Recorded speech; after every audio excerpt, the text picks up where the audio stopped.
ky lloj elementi, pra procesi integrimit në SEPRA, unë mendoj që do ndikojë jashtëmase shumë pozitivisht edhe për t'i shkundur bankat nga gjumi i dimrit, ku kanë rënë, për t'i detyruar të ofrojnë shërbime,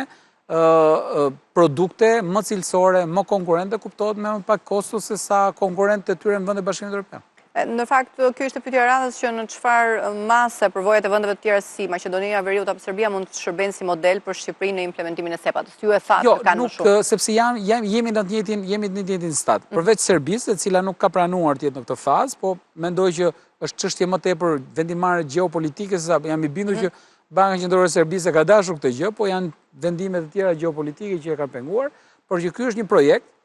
i cili nëpërmjet cilit është autorizuar Banka Qendrore e Italisë, Banka di Roma, që të suportojë me të gjitha formatet, platformat elektronike, në fundit janë software-et nga mbrapa që bëjnë punën, që i ekzekutojnë transakcione në fraksion sekonde, Bankën e Shqipërisë dhe të gjithë sistemi financiar në Ballkanin Perëndimor, duke përfshirë Maqedoninë, Malnezi, dhe mos jam gabim Bosnjë Hercegovinë. Pra është për gjithë vendet e Ballkanit Perëndimor përveç Serbisë. Përveç Serbisë. Ndërkohë, a jemi një hap më pranë integrimit në një drejtim, pra një hap drejt BE-s me këtë lëvizje, me këtë antarësim në SEPA? Unë mendoj që po, sepse personalisht hyj tek ata ekonomistë që mendojnë që barrierat nuk i bëjnë mirë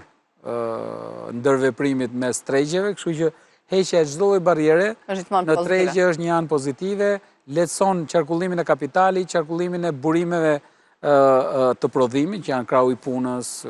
know-how, edukimi, ekspertë që lëvizin, kapitali investitor dhe me radhë. Kështu mendoj që rritet konkurenca, se në moment që qarkullojnë agjendë ekonomik, rritet konkurenca, kështu që rritja konkurencës dhe heqja barrierave nuk bën asgjë tjetër përveç se ul kostot e ndërmjetësimit, sepse sistemi financiar është një sistem ndërmjetës mes atij që ka nevojë për fonde dhe atij që ka fonde të tepërta, kështu që ul kostot e ndërmjetësimit dhe në fund të ditës kjo është një përfitueshmëri, një benefit i jashtëzakonshëm për agjendën ekonomik, qofshin këta individ apo biznese. Ndërkohë flasim pak për tjera zhvillime, por duke lidhur gjithmonë me pjesën e paras. Po flasim për edukimin e paras kesh në fakt në ekonomi si pjesë e luftës kundër informalitetit. Qeveria ka njoftuar se do të ketë një plan 3 vjeçar për të luftuar informalitetin në këtë drejtim dhe përmirësimin e klimës së investimeve. Si e shikoni këtë sfidë, sepse është një nga kriteret edhe në BE për të luftuar paran kesh? Personalisht unë e shoh si lëvizje shumë pozitive. Uroj ta kenë seriozisht, se ke parasysh unë dua ta ndaj pjesën teknike nga retorika politike, se zakonisht retorika politike dalin me fushata të caktuara, kështu unë nis me qese plastike, unë nis me disa lloje, por ama janë reforma që ngelen rrugës. Kështu por edhe uroj që kjo lloj politike apo reforme që është parashikuar të jetë serioze. Sot dëgjuam edhe ministren e ekonomisë dhe inovacionit, e cila deklaroi publikisht që ka një projekt 3 vjeçar, një strategji 3 vjeçare në këtë drejtim, dhe unë e shoh si element shumë pozitiv, sepse digitalizimi i shërbimeve financiare apo rritja e pagesave elektronike nuk bën asgjë tjetër përveç se i jep një hovë të paparë zhvillimit të sektorit financiar, ul kostot e transaksioneve, ul kostot e sistemit, sepse para fizike ka